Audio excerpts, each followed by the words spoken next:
So we were faced with a challenge. We were working on a project where we wanted to understand how people act with each other in a natural social environment. That's the kind of thing that's really difficult to recruit for, because although you can recruit chains of friends, where you ask someone to take part and ask them to ask their friend and ask that friend to ask their friend, it becomes difficult because the chain eventually drops off and it's hard to get chains of more than 3 people together. And everyone feels kind of icky about being forced into an environment. And so the best way to research something like this is to authentically become part of a pre-existing community. We were doing this project in 5 different markets. If I recall, it was Portland and Los Angeles and Austin and Minneapolis and Syracuse. And we had to find a way to find people who already knew each other and already interacted in a natural way.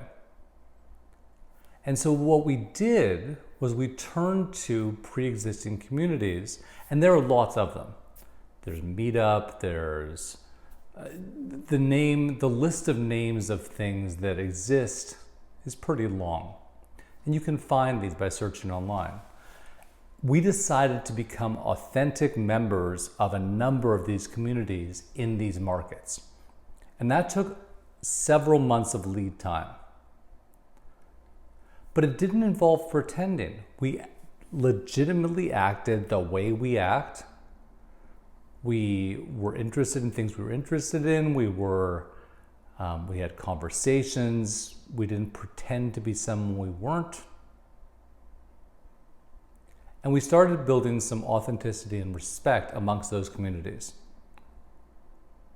Without mentioning what community it was, this community has regular meetups with members of that group.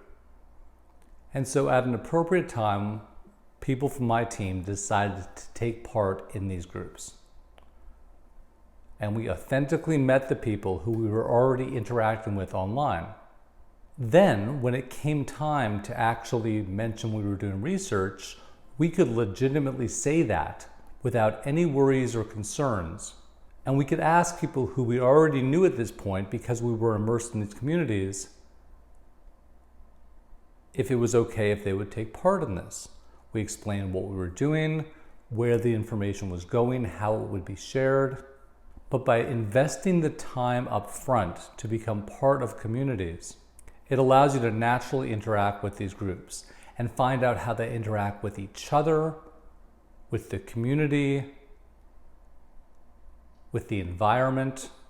There are lots of ways to get the answers you're looking for. There's not one solution for every kind of project.